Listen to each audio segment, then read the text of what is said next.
order. Daryl, we don't need to do any roll call or introductions, right? We're trying to get everybody to go to the link and sign in so we don't have to go through 60 to 100 names on the roll call. That's the idea, and you can see the people who have signed in so far. Those of you who have not signed in, please go to the web page that's in the meeting invitation and sign in, and we definitely do have a quorum. Great.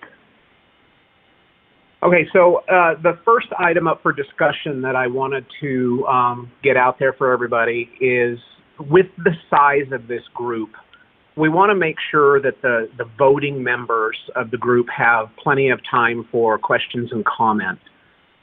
So Kimberly and Daryl and I, and we discussed it with Tim Goodwin as well, want to make sure that, that this takes place, although we do want to give everybody a chance to speak. So for the majority of the meeting, we will have a rule in place that says that voting members, CenturyLink, and the PUC are all the only ones that can take the floor until the public comment section, which is number 7 on today's agenda. So if there's anything, if you're not a voting member or a member of CenturyLink or the PUC, please write down your questions or your comments throughout the meeting, and then you will get an opportunity to voice those as we get to that point in the discussion, in the agenda. It's just such a large group, it can get a little unruly if we don't have a little bit of a format for this. Bruce, I do have a question. This is Kimberly. Yeah. Question/comment. I just want to clarify or make sure I understand correctly. From a voting member perspective for LEDA, I also have my proxy on the phone, and so questions from a voting member or their proxy is acceptable, correct? That's correct. Okay, thanks. And we can revisit that if that gets too crazy for the group.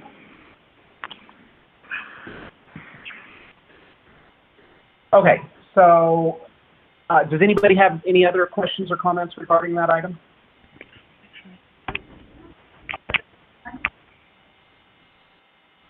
And just a reminder, *6 to unmute, because I'm sure it muted most of you. Okay, we'll move on to the project update. David, are you on the phone from CenturyLink?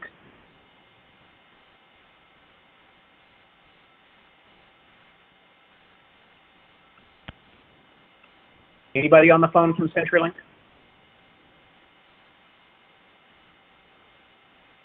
*6 to unmute. Kunkelman's on. Goodwin's on as well. Good morning. Hello. Bruce, this is Wes. Can you hear me? Yeah, I can hear you, Wes. Is David going to join today? Yeah, he was supposed to be on the phone. He and Nancy Smith, as well as Kevin Newton. Kevin, are you on? Well, I guess that just leaves me right now. I can give a summary here. We are still putting together the network elements here with our partner Intrado on that, and moving towards the final kickoff date, which, quite frankly, we still don't have an absolute date set at this point. We're working on that as well to try to get as close, if not matching, that October date kickoff that is listed in the tariff. Now, I think we've done surveys with about a fourth to a third of the PSAPs in the state, and there's still a ways to go on those. Everything for 2019 has been done, and we've got some that are coming up for January here, which would be El Paso and Fremont County. And a big part of that update, I would say, too, frankly, is to know, a very critical element is to know if you're going to be SIP or use the PSAP gateway module, which is part of the service delivery itself. So be sure to, as we're going through that, get with your vendors to understand if you're going to be using SIP, what does that mean as far as maybe licensing, extra firewall, etc. if you want to go SIP. That's really a question, of course, as most of us are aware now, between the PSAP and your vendor. And for the PSAPs and authorities, that distinction can have, there can be a lot of reasons for you staying with the PGM versus going SIP. If you're using an older CPE call handling solution that's not capable of taking SIP, you definitely are going to want to use the PGM. And then there are other issues, like my call handling is capable, but I have to buy SIP licensing for it to accept the SIP, direct SIP connection. So there's a number of issues, so be sure you talk that through with your CPE provider to make sure you understand what your system is capable of and what expenses might be there if you chose to accept SIP. Correct, and we do need a pretty good lead start, because as that needs to be provisioned, behind the curtain, so to speak, by our partner in Trado, they need to know pretty close to at least 2 months ahead of time, 2.5 months ahead of time, is it going to be SIP or no? Now, and of course, on some of these, we've actually slipped some dates there to accommodate that SIP. Those that want to go SIP, well, Bruce, you're an example. We're going to be moving yours back. And I've spoken with Deanie. I think Douglas County also was probably going to slip back to January. But, SIP, ultimately long-term is ideal, but if you're going to be changing out your equipment, for instance, as an example, maybe say in a year, if you're due on the schedule to replace that, you may want to reconsider whether or not to spend those precious dollars on doing SIP presently, if that's going to be changing with different types of equipment down the road. So net of all that is the PGM module that we have, again, that's part of the service offering, is perhaps a path of least resistance. That's a good way to go. And just so everybody understands that if you do need to use that PGM, there's no additional expense to you. That's part of the tariffed pricing, and you will get that automatically if you're not ready to go to direct SIP connectivity. Correct. Does anybody have any questions on the SIP versus the PGM? I just want to make sure everybody fully understands that piece, because it is very important. This is Phil in Durango. Hey, Phil. Hey. My question is if I go PGM here to start with, and then I choose to go SIP in the future, what kind of additional expense is there to convert from PGM to SIP? Beyond the licensure for the local CPE, but through CenturyLink, what kind of additional charges are there? I have asked. Go ahead, Wes. Yeah, there's likely to be a small charge. I've asked that question and waiting to get that back from Entrado. So we will get back to the group on that, Phil. I think there is going to be a nominal charge. I just don't know exactly what that is at this point in time. However, I will point out that there's nothing in the tariff offering any pricing for that. So that's going to have to be worked through very thoughtfully, because that is not in the tariff. And that's exactly the point I wanted to make, is I don't recall anything in the tariff that talks about that handoff changing, and that cost would be rolled to the PSAPs if they change the way that it's going to be connected to their CPE. Well, this is Phil. I guess I'd like to know that answer as soon as possible, because I think we need to do, I need to weigh between the costs of additional licenses now to install SIP versus additional nominal fee later on to convert. Yep, understood. Running that down now, as soon as I get that answer, which shouldn't take too long, I will roll that out to the group. Thank you. Okay. Any further project update on that portion of it? I would like to get to the schedule update, but as far as what you were going over there, Wes, do you have any further comment? No, I don't. Not at this time. Okay. So would you like to roll into schedule update and kind of give an overview of the dates that have opened up and because of some combining of dates and where people have moved? Yeah, you betcha. So at this point, is Douglas County on? Oh, anyway, I have just spoken with Deanie, and it looks like Jackie's Douglas County. Jackie's on behalf of. Oh, hey, Jackie. Hi. Douglas County I'm here too. Oh, hey. Hey. Douglas County is probably going to move back to later on in January. They had an open slot already on their schedule. As you know, that open slot it becomes a factor. As we laid out the implementation schedule, we had dates for even all the remotes there, and so there is slack in that schedule going in for those PSAPs that are geodiverse or multi-node.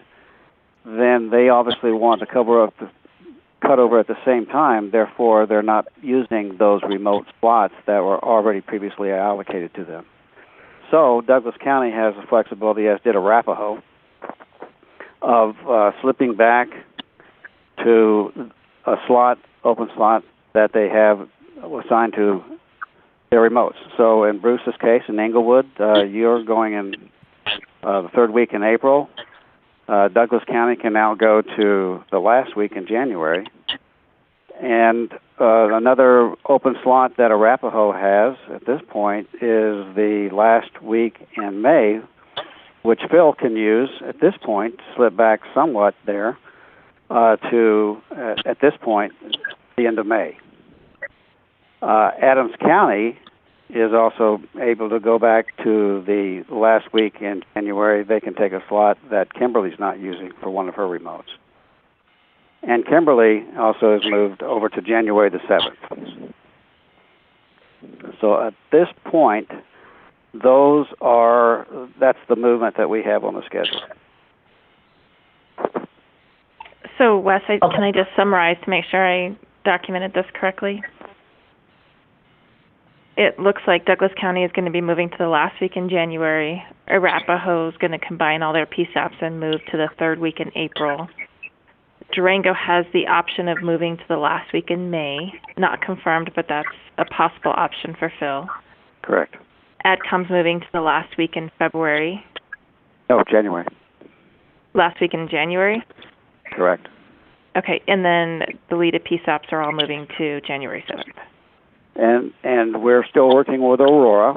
And again, we liked working with Aurora because of the situation that it has. And we're still targeting Aurora to be first on the list. That would be the first week in October. So what dates were they? And they're moving their primary and their backup on the same day now, right? So that would actually open up 2 dates? Correct. But those dates are early on.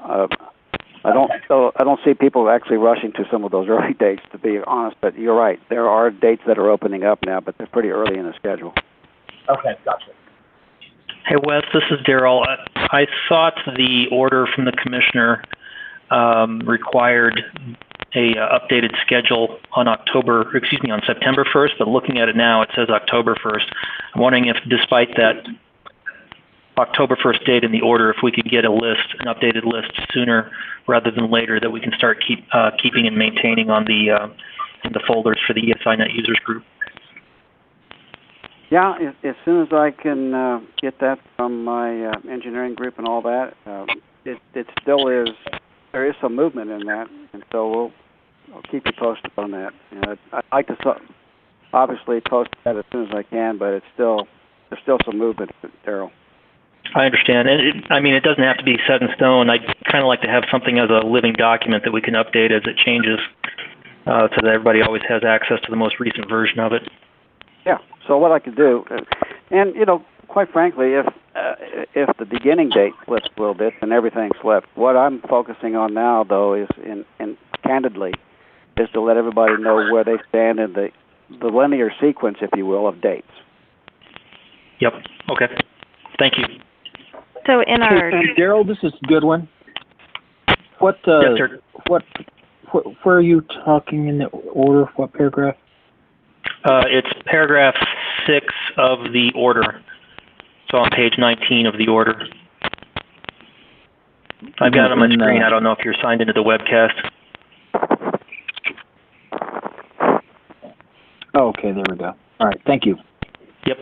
So October 1. Correct.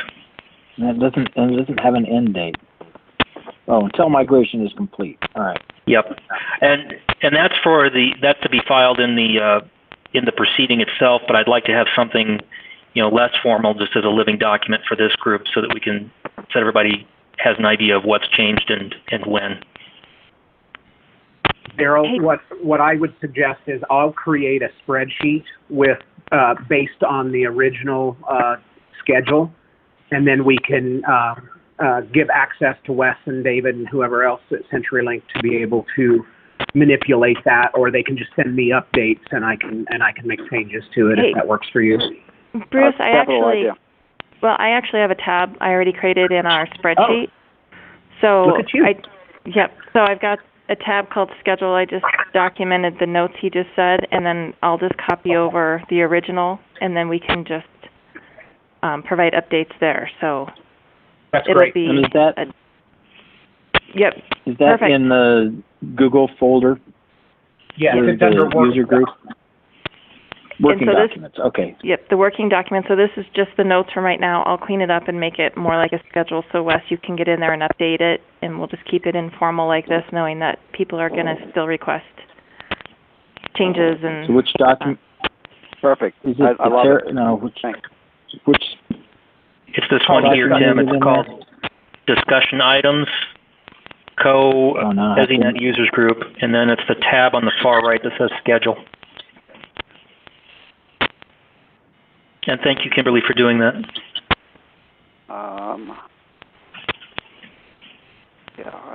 Okay. I'm seeing a snapshot of it, but... Okay, it's within the discussion items document. Okay, and then there's a tab? Yep. At the bottom of the screen, you should see the tabs. Oh, and then desired to... Goodness gracious, okay. All right.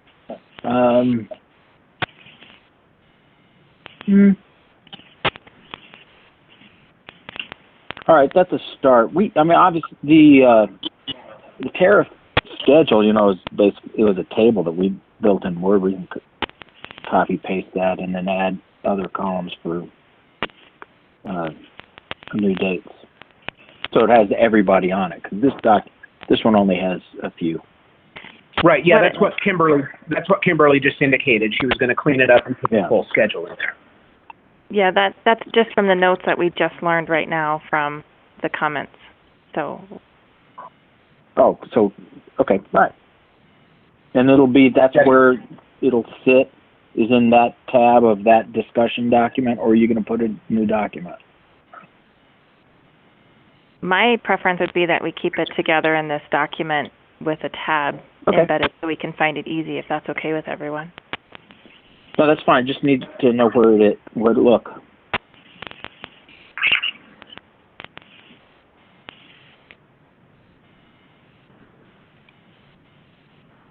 Okay. All right. Wes, anything else on the schedule, or does that pretty much cover any changes that we know about so far?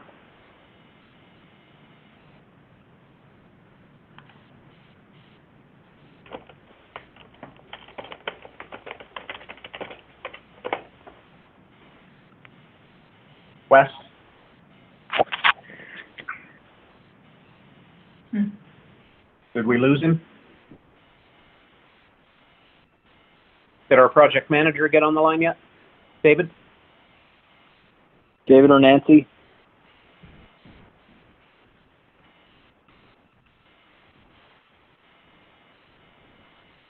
Hello? Okay. Well, Hello. I still see Oh, there we I still go. see Wes on the line. Yep, something cut me off. I'm on a landline. Don't ask me how, but I'm back. Did I miss something? Just asking if that pretty much covers the schedule changes, or is there more that you're aware of at this point? No. So here's what it is in 2019, based on the movement is so Aurora will be first at this point. Douglas will be slipping back. Then we've got Bretza will be up, and Westminster and Broomfield. And we have Brian Kelly and our engineers will be talking with Broomfield and Westminster here this afternoon to shore that up.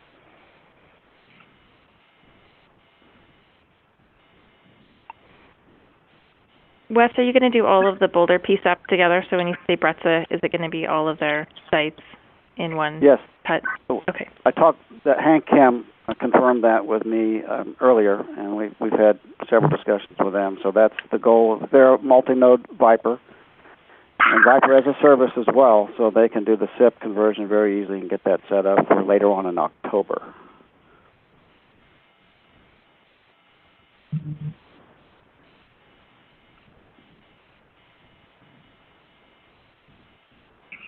Okay.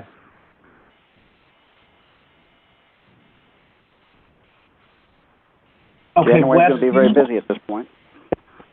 Yes. How about, go ahead, Wes. No, go ahead. I was just going to kind of sum that up, but I'm done with that part. Go ahead. Okay. Just wanted to get a review of what orders have been placed for what migrations, and maybe we can track that in that same spreadsheet, Kimberly, in the schedule spreadsheet, order dates or something to that effect. Orders done, or well, of course the dates are not totally set. The sequence is set from what we just discussed. The actual date, we're still waiting to confirm if it will kick off exactly at October 1st, or it might slip a little bit. And then everything then obviously flows to the same sequence that we've discussed here. Was that your question, Bruce? Or so no orders have been placed yet? Oh, in the network? Yes. Yeah, that's being done now. It's being done now. So Bruce, you mean orders placed by PSAPs with CenturyLink? Well, I think a little bit of both. I think we'd just like to keep track of the status of, it'd be good to know if the PSAPs are placing their orders with you on their sessions and letting you know about I guess the PGM question comes with the survey, right, rather than with the session orders? And it does, and we're going to emphasize that PGM SIP a little more clearly up front. I can see that we probably should have done that early on. That's kind of a lessons learned on our part to emphasize how critical it is to know that SIP ahead of time. We're going to be okay now, but I think going forward to be fair to give everybody advance warning on both sides is to get that question resolved sooner. What about asking for that? What about asking for that information when they're doing their session orders? Well, yeah, exactly. Okay. And so the session orders, Bruce, I think the other part of your question is that everything that was scheduled for 2019 is already in and done. So, for instance, Aurora, Douglas County, and Kimberly sent hers in. You sent yours in. Bretza's got theirs in. Adams County has theirs in. Broomfield, Westminster are in. So those orders are in, and they're in our system to go. But the dates have shifted. Orders are in. That's session orders? Correct. Yes, that's okay. what I mean. Yeah. So what about the orders internally? Because I know you have work to do on the network, and you have, work orders to place. You have stuff to order from West and that sort of thing. I think is one of the other things we're curious about is are those all done for 2019 as well? They're not all complete yet. No, that's what my engineers are working on the other side of the coin there. So they're still stitching those together. And it's a large network, and there's things to do there. So that's still being stitched together at this point. Hey Bruce, I have a question. This is Patty. Yeah, Patty? Especially since we're going first here. I'm not sure that we've seen any project management plan for the actual deployment. And then I was wondering if included in that is going to be some kind of rollback contingency plan. Okay, yeah, Patty, we did have a discussion with CenturyLink on Monday and brought the item of the project plan up to them, and David indicated that they would get working on that and bring something to us for review. We did not discuss the contingency part, which I think is probably a good idea if something doesn't go well. What is that rollback plan? So maybe, Wes, is that something you can speak to, or is that something you want to talk to David about and include in the project plan? No, sure. No, Bruce. Patty, I can talk to that. And it's the same for everybody. I mean, this is a separate network, an Ethernet connection that's coming in. So as we plug it in, if there is a need to roll that back for whatever reason on the performance of it, then you will be easily switch back to go right to your traditional camera network. It doesn't, that will still be existing at that interim point in time. So, good failover kind of capability. How long is the camera network? Sorry. I'm just curious how long the camera network is going to be intact for that PSAP post-cut.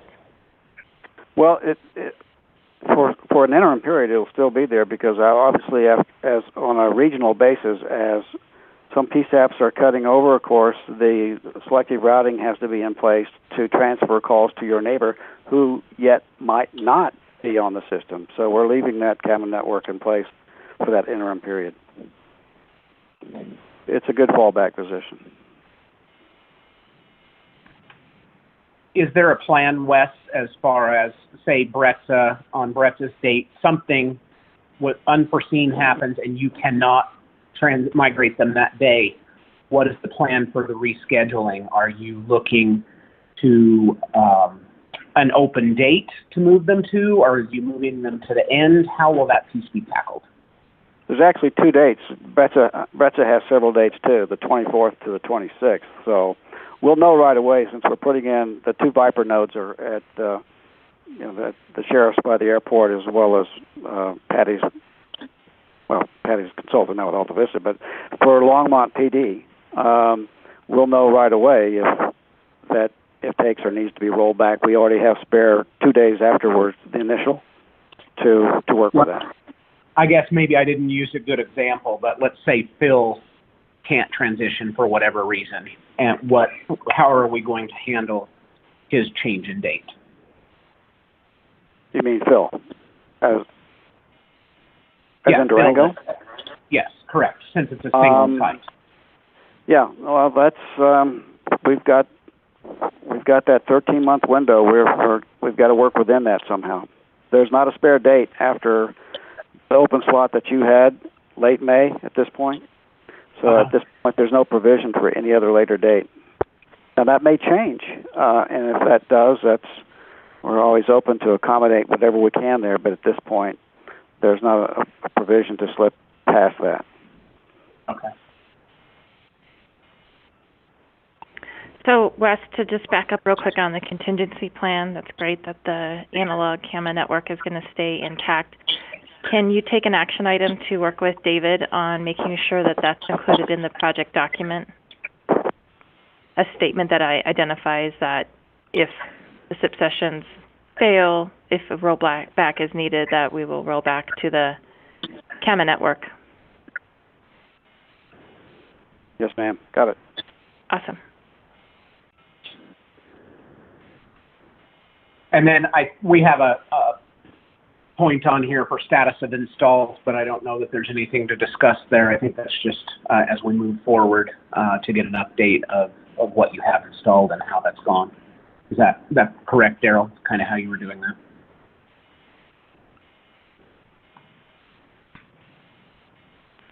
I'm sorry, say that again. I was just asking about 4C, status of installs. I don't think there's really anything to discuss now. I think that's probably just a placeholder for future meetings after migrations have taken place. I'm not sure I came up with that list, but yeah, I would say that's probably what that's for. Okay. If anybody doesn't have, if there are no questions regarding the project update that Wes has given us so far, we'll move on to new business, the discussion item spreadsheet, and get a response from CenturyLink on some open items from our meeting last week. And then we can, if you have anything new that you want to bring up in today's meeting, we can do that as well.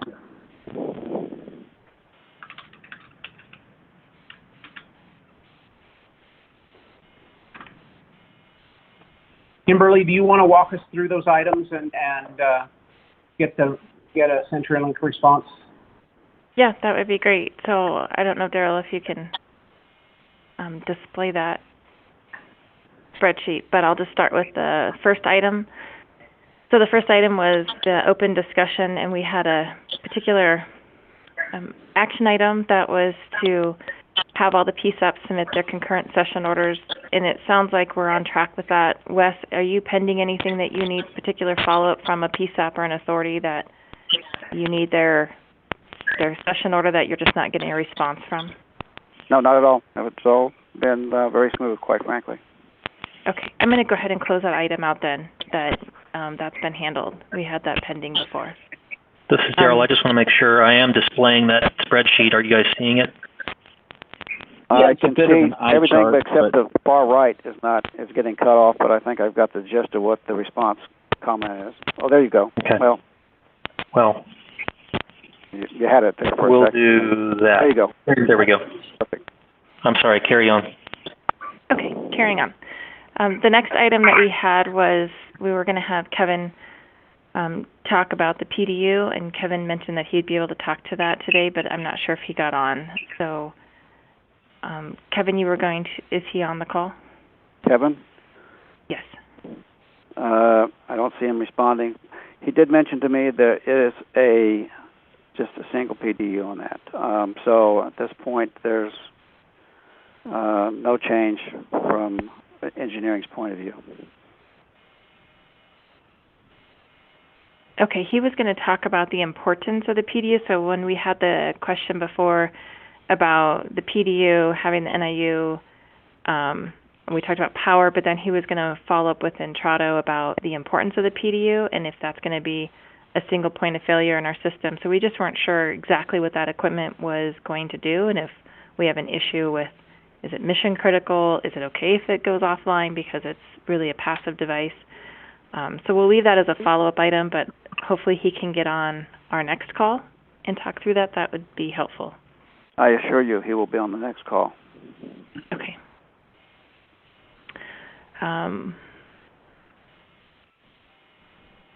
So the next item we had was the project plan. So just for the whole group, and Patty already alluded to this, is the group really wants a written document, a project plan. We have the spreadsheet that all the PSAP should be getting that walks through the different pieces of the project, but what we're looking for is really a project plan to identify the different elements of the project, dependencies, who's doing what when, to really have a working document. And so when we spoke with the CenturyLink team, our project manager, David White, said he was going to work with you, Wes, on pulling all that together. So do you have a time frame on being able to have a project plan template that we can start working through? Yes, and I was working with David this morning, and I was hoping that that would be something that I could funnel to you to send out to the group. And it won't take that much to put that together on that expectation sheet as far as things that we need to look at and what the customer PSAP need to prepare for, et cetera. So that will be coming very shortly. Now, in fact, I'd like to get that over to you, and you can go ahead and just broadcast it to the group ASAP, or you want us to do it? Yeah, if you want to send it over to me and Bruce, and we'll take a look at it. Do you have a date that you'll be able to get that over to us? I was hoping it would be today, but so I will be on top of that to get that over to you ASAP.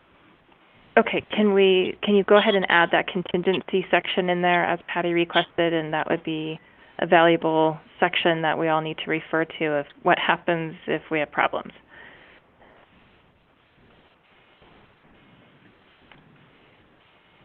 Yes.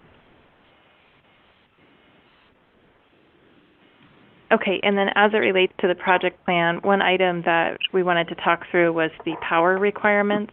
So I don't know if anyone on the CenturyLink team is prepared to just really restate that with the authorities and PSAPs on the call right now, how critical the power requirements are, so they can start doing the provisioning internally for those needs. Well, our stance is really still the same, that they want that separate power requirement to segregate, our units in there, our rack in there, to have it not be connected to something else that might be failing. So as much as possible to have that power isolated to our equipment. And what are those specific requirements, Wes? We'll put that in that document. That's in the survey. It is in the survey that's gone out to most of the group that it's gone out to everybody that's had the survey. But we will restate that in the sheet that I'll get to Kimberly here. I just think as we come up on budget season and we're preparing for our budgets next year, the people that are transitioning next year probably haven't seen that, and it would be good if we know what to expect so we can get that in our budget for next year if we need to do any work. Absolutely, understand. What I've heard, and maybe you've already looked at this, I'm hearing things from $500 to $900, something like that. I don't really know, but obviously that's a situational thing.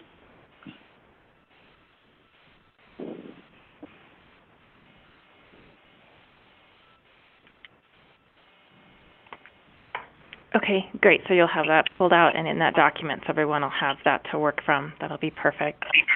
And then in that document, we were also wondering if you're going to be able to include a technical diagram, and that technical diagram will be really that relationship between CenturyLink and Entrado. So part of that, the handoff, what does that look like, the equipment, and just making sure that everyone's tracking together. I believe what Kevin wanted to do there was to do, and maybe Tim, Mr. Goodman is still on the call, is that the technical diagram would be still the one that is already listed into the tariff submission. Is there any reason why that would not be sufficient?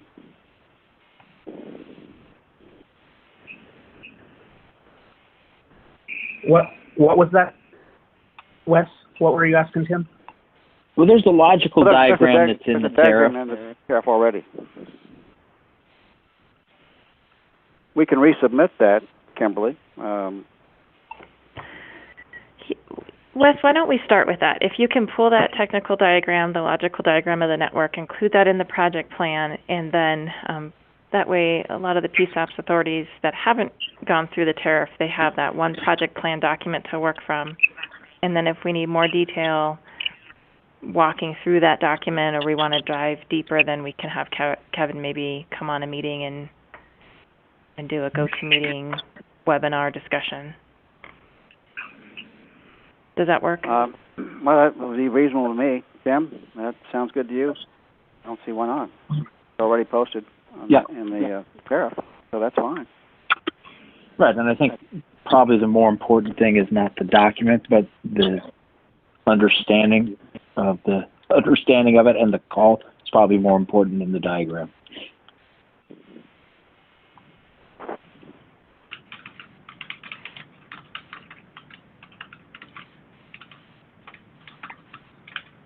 Okay, and then the other item had to do with the schedule, which I think we've tackled that pretty well. So we're good there. The other piece was Durango and the follow-up with CenturyLink and working with Phil on his schedule request, and so I'm going to close that item out because it sounds like that's been resolved. And then the last new item was just that contingency plan, including that in the project plan. So those are the open items that we've already talked through so far. So I think at this point it's good to open it up to the PSAPs authorities to see if they have any other action item that they need from CenturyLink. Thank you. Okay.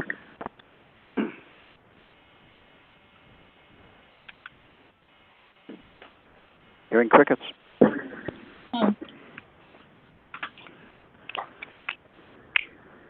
Anybody have any comments or questions regarding anything that's not on the discussion sheet yet, possibly that we need to bring to their attention? Or just make other PSAPs and authorities aware of? Nope.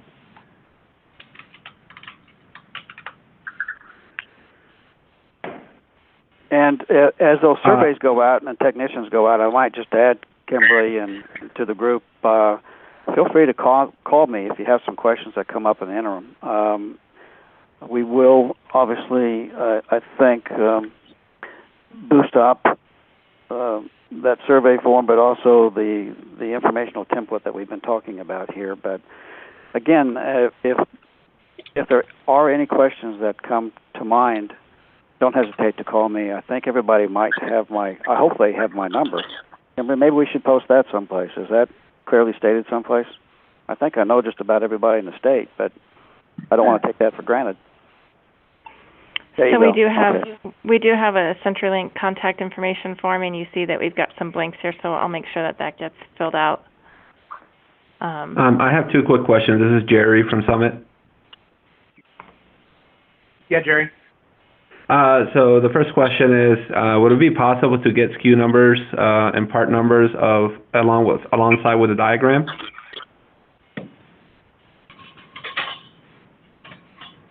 I think we will get back to you on that. I'm not sure if that's going to be approached pretty generically, but yeah, I don't know if that's an issue. Okay. So yeah. Okay, so that was one, the reason I was saying that is because on the last picture, or one of the pictures that Daryl posted, you guys were using Cisco 2900s for routers, and so I'm not saying you guys are using end-of-life hardware, but having the SKU numbers, I think it was a picture. I'm not sure if Kimberly was the one that sent it. It was like the picture of the rack. But in any case, I believe, if I could be mistaken, but having the part number will clarify any of those potential questions of end of life or of the hardware. So there you go. So there's Cisco 2900s, and from the picture you can't really tell if those are end of life or not. But anyway, having the part number, it's easy to check all the equipment to see what you guys are providing for the PSAPs. Anyway, that was where I was going with that. And then question number two, and I apologize if you guys have talked about this. I was a little bit late to the game. Is after the equipment does go end of life, who's responsible to replacing the equipment on that rack? Is it the PSAP or CenturyLink? It's part of our service. So no, keeping that up to date is all part of the continual service that we have. So that's of course, as a service provider, we do that. Now, I would say, though, that that's a generic picture for going back in time to show what the rack is like and the associated gear that goes into it. I am familiar with the Cisco switch, and I understand where you're coming from. I'm pretty sure that's been updated here. Okay, yeah. So that's why I said, like if we add part numbers to like the diagram, then the picture is the picture, but anybody can go and look at a SKU number and see if what that piece of hardware is, and see what the end of life and all that good stuff. So those are the two things I had. Thank you. As components and pieces and parts of all the service offering, we keep that up to date and make sure everything is in working order. All right, sounds good. Thanks. Okay, so Wes, I do have an action item then for you to get those part numbers and have those listed in that project plan. Maybe it'll be phase 2 of the project plan, but is that an action item you can take internally and follow up on with Kevin? Yeah, I'm going to check on that to see where they're at, since they're committed, of course, to keeping things current and all the rest of that. I don't know if that'll be a thing with them or not, but I'll ask Kimberly. Again, because the commitment is there that all the equipment will be updated and maintained, et cetera, through the life of the service. So what Something I want to stress to all the PSAPs and authorities is that while CenturyLink is providing a firewall, their firewall is intended to protect the ESInet from what it may get from your network. It does not protect your network from anything that may come through the ESInet. And as I'm sure you're all aware, cybersecurity is very, very important. It's not required that you put a firewall on your side, but in my opinion, it is highly, highly suggested that you protect your network from whatever it may get from one of the other PSAPs, CPE, or anywhere on this network. I really want to stress that the cybersecurity is important, and a firewall to protect your network should seriously be considered. Great point, Bruce, and that is, we could not agree more. This is Jerry again. So if that's the case, and if possible, Wes, can you also provide a logical network with ports and protocols that need to be open? I thought you guys had, the ESInet was firewalled within CenturyLink, is my understanding.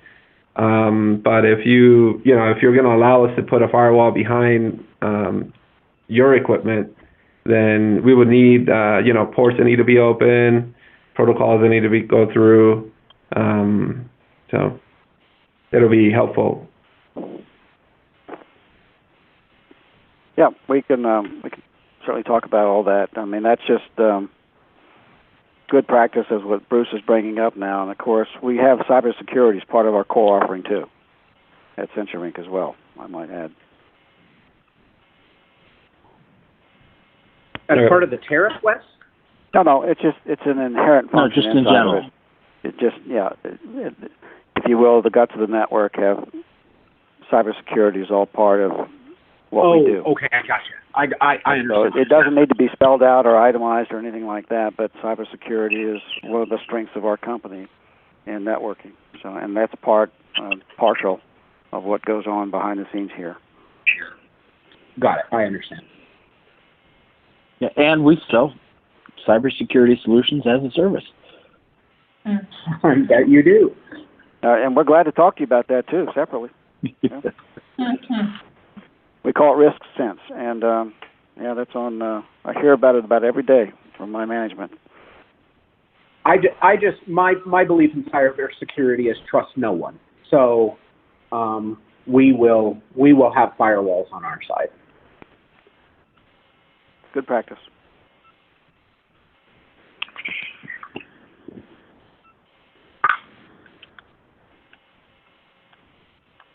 All right. Kimberly, did we make it through the list? We sure did. Yep. Okay, awesome. Thanks for doing that. All right. So if nobody has any other comments or questions, and Jerry, thank you for your input on that. You speak a technical side that I don't know that well, so I appreciate that input. We will move on to Daryl for the PSAP Online Forum. Sorry, I've been dropped off this call about 5 times. I don't know if it's our lines or if it's the webcast. Anyway, just a brief update on the PSAP Online Forum. I did send out an email to the Colorado 911 listserv stating that the online forum was now available for use. Let me go to it here real quick so you can see what it looks like.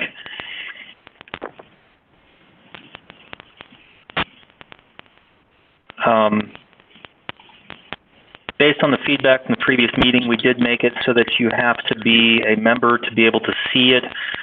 So I sent out an email saying that if you want to participate in the group, send me an email, or you can go to the website, which is now linked from the Resource Center website, and there's a link on there to request admission to the forum. So far, I've only gotten probably a dozen people have signed in, and none of them are PSAP people. They're all 911 authority people. Hopefully, we'll get more usage out of this as time goes on, but I'll be occasionally sending out a reminder over the listserv that this is available as a resource and tool for people to use. And as you can see, the only message on there so far is my welcome message. So no use out of it yet, but it's early days, so hopefully we'll get some use out of it later. That's all I have. All right. Any questions for Daryl on that forum?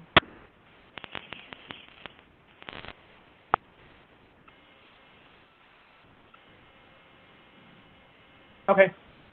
So we will move on to open discussion. This is still the voting member and proxy portion for any items that haven't fit into a particular spot on the agenda that we want to bring up sort of a round table to some extent.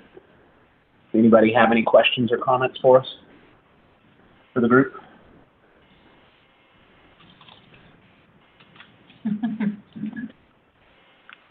Okay. Hearing nothing, I think we'll move on to public comment. Are there any non-voting members on the call that want to bring up any points or have any questions about any of the items that have been discussed today?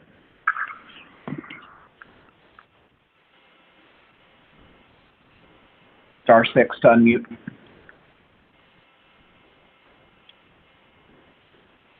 think it's going to be a short meeting. Okay. Hearing nothing, I think we can adjourn and give you 65 minutes of your day back, unless anybody has anything they want to bring up last minute. Thank you for those 65 minutes, Bruce. Absolutely. I like 65 of my minutes of my day off, too. Yeah. All right. Hey, thank you for hosting this. Again, call me if there's any questions. Okay. Thanks, Wes. And definitely we would like to have Kevin, and we'd really like to have David on these calls as much as possible. Oh, understood. Absolutely. I apologize for that today. I expected them to be on the call, both of them. And in fact, but I will say this, David actually is retiring after, I think, I don't know how many decades with CenturyLink. And Nancy Hammond-Smith is going to be his replacement. Internally, she's been on quite a few calls that we've had. We're transitioning David over to Nancy to be the project manager. Okay. Thank you for that info. Do you know when his retirement date is? The end of the month. Caught me by surprise, quite frankly. So, yeah. So, well-deserved retirement. So, Wes, can you provide me with Nancy's contact information or update the CTL contact information? Yes. Thank you. All right. Thanks, everybody. Enjoy the rest of your day. Thank you. Bye, all. Thanks, everybody.